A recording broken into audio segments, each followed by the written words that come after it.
Hello दोस्तों, यह question हमारा दो क्वेश्चन है आईटी एडवांस का। बहुत ही बेहतरीन क्वेश्चन है, आप टेंशन मत लो। मैं एक एक बात समझाऊंगा, ठीक है ना। ये मैंने पहले से सॉल्व कर रखा है, पर आपको मैं एक एक चीज़ समझाऊंगा, ठीक है ना। दोनों ही, एक 2011 और एक 2018 में पूछा गया था।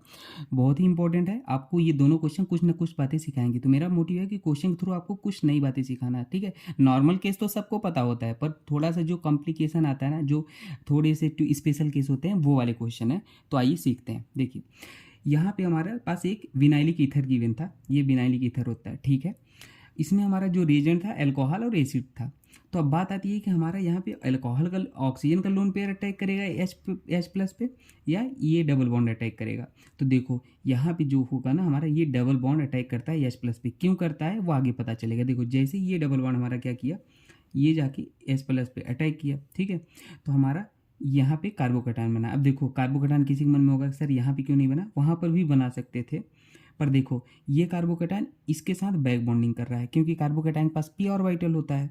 और पी ऑर्बिटल होता है तो ये इसके ये लोन पेयर है, लोन पेयर यहाँ पे बैक बॉन्डिंग कर रहा है। अगर यहाँ पे कार्बोकैटायन बनाते तो किसके साथ बैक बॉन्डिंग करता ही नहीं। तो इसलिए हमने ये बनाया। अब ये क्यों किया, क्योंकि बैक बॉन्डिंग से स्टेबिलिटी हमारी बढ़ती है, ठीक है ना। तो इसलिए हमने ये वाला फेवर किया। अब कहोगे सर फिर वहाँ पे क्या है, वहाँ पे नेगेटिव जो आया था ना, जैसे बॉन्ड को हमने ऐसे ब्रेक किया, यहाँ पे कार्बोकैटायन आया, यहाँ पे नेगेटिव आया। नेगेटिव की जगह हाइड्रोजन जुड़ गया और कार्बोकैटायन की जगह ये बैक बॉन्डिंग हो गया, ठीक है। अब बॉन्ड दो तरीके से टूटते हैं, ये तो मैंने आपको सिखाया है ऐसे, ठीक है। अगर ऐसे टूटा तो एरो जिधर होता है उधर नेगेटिव होता है, टेल पार्ट पे पॉजिटिव होता है। ये एरो किधर होगा, जिधर इलेक्ट्रोनेगेटिविटी ज़्यादा हो। अब कहोगे सर यहाँ पे कार्बन, यहाँ पे कार्बन, तो यहाँ पे इलेक्ट्रोनेगेटिविटी सेम था, तो इसलिए तो बोला ऐसे भी तोड़ सकते हो ऐसे। लेकिन हमने ऐसे क्यों तोड़ा, ऐसे तोड़ा तो देखा हमने कार्बोकैटायन बन रहा है, कार्बोकैटायन बगल ऑक्सीजन था जो कि बैक बॉन्डिंग कर रहा था, स्टेबिलिटी बढ़ा रहा था। तो इसलिए हमने यही वाला प्रीफर किया तोड़ना, ठीक है। अब देखो अगले स्टेप में RCH2OH गिवन था, तो हाइड्रोजन पे पॉजिटिव होगा, ऑक्सीजन पे नेगेटिव होगा, ठीक है। तो ये ऑक्सीजन पे नेगेटिव कैसे आया, क्योंकि ऑक्सीजन के पास लोन पेयर होता है। लोन पेयर मतलब इलेक्ट्रॉन, इलेक्ट्रॉन मतलब नेगेटिव चार्ज। तो ये नेगेटिव क्या किया, यहाँ पे जाके अटैक कर दिया।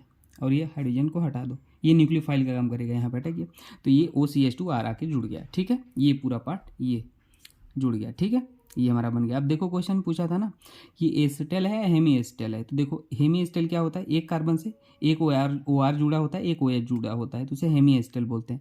एसिटल क्या होता है, एक कार्बन से दो OR जुड़े होते हैं, दो ईथर टाइप, ठीक है। तो वो एसिटल होता है। तो ये क्या हुआ है, देखो ये कार्बन है, इससे ये पूरा क्या है, एक OR टाइप है, ये भी ये OR है।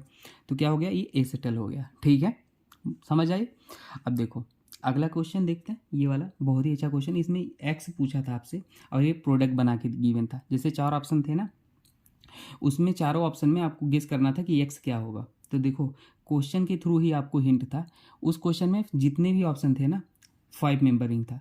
तो पहला ऑप्शन ही हमने ले लिया था, मान लो ये 5 मेंबरिंग था उसमें, ठीक है। ये गिवन था, ऑप्शन के थ्रू चेक करना था, ये रिएजेंट डाल के अगर ये बन रहा है तो वही होगा। तो मैंने ये पहला ऑप्शन लिया, मान लो ये था, ठीक है। अब यहाँ पे OH की स्टीरियो नहीं पता थी, ठीक है। तो हमने ये अपने से मान लिया, पहले केस में वेज है, क्या है वो वेज है, ये अपने से मान लो। अगर ये आंसर आ जाता है तो ठीक है यही होगा, नहीं तो फिर दूसरा ट्राई करते, हीट एंड ट्राई। तो ये वेज था। अब देखो कभी भी आपको PbR3 ET2O गिवन है ना, तो ये क्या होता है, पोलर एप्रोटिक सॉल्वेंट होता है। पोलर एप्रोटिक सॉल्वेंट क्या, हाइड्रोजन जब इलेक्ट्रोनेगेटिव एटम से अटैच नहीं होता। तो जैसे ऑक्सीजन ET और ET था, तो यहाँ पे देखो इलेक्ट्रोनेगेटिव एटम है, हाइड्रोजन तो दिख ही नहीं रहा है, तो पोलर एप्रोटिक सॉल्वेंट है। तो पोलर एप्रोटिक सॉल्वेंट है, PbR3 है, तो ये क्या कराएगा, SN2 रिएक्शन कराता है। क्या कराता है ये, SN2।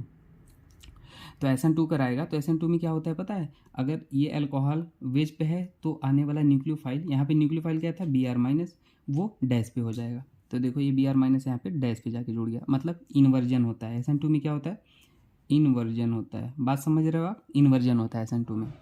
और SN1 में रिटेंशन होता है, ठीक है। रिटेंशन मतलब जैसे है वैसे ही रहेगा स्टील में। अब देखो अगले स्टेप में NaI गिवन था। Na आयोडीन सॉफ्ट न्यूक्लियोफाइल है, मतलब यहाँ से भाई अगर एन सोडियम ये आयोडाइड दिख जाएगा ना, तो SN2 ही कराता है, ये याद रख लो रिएजेंट। तो फिर से यहाँ से I- न्यूक्लियोफाइल का काम करेगा और ये ब्रोमीन को हटाएगा, और यहाँ पे डैश है तो वेज पे जाके जुड़ जाएगा आयोडीन, ठीक है। SN2 ही है। अब देखो यहाँ पर सेम NaN3, ये NaN3 भी दिख गया तो ये सोडियम एजाइड हमेशा SN2 ही कराएगा, ठीक है। याद रखना ये सब चीज़ें। तो अब ये आयोडीन को हटाएगा और ये यहाँ पे न्यूक्लियोफाइल N3- है, तो N3- यहाँ पे जाके जुड़ गया। अब ये वेज पे था तो यहाँ पे डैश पे जुड़ गया तो हो गया। SN2 की स्टेबिलिटी ऑर्डर क्या होती है, 3 डिग्री, 2 डिग्री, 1 डिग्री होता है, ठीक है। तो ये कुछ इंपॉर्टेंट बातें थी। बाकी इसका और प्रॉपर जो मैंने ये सॉल्व किया है ना, वो IITian थिंकिंग चैनल पे वहाँ पे लिख के बताया है पूरा एक एक चीज़, तो वहाँ पर भी आप देख सकते हो, वहाँ पे प्रॉपर क्वेश्चन आपको मिलेंगे। IITian थिंकिंग चैनल पे कैप्शन में लिंक दे दूंगा, ठीक है, वहाँ पे देखना। वहाँ पे बहुत सारे ट्रिक टेक्निक की वीडियो भी आपको मिल जाएंगे, तो वो सब आप देख सकते हो, ठीक है। और कुछ डाउट हो तो कमेंट सेक्शन में पूछ लेना। बाकी मिलते हैं नेक्स्ट वीडियो में दोस्तों, ठीक है। Thank you.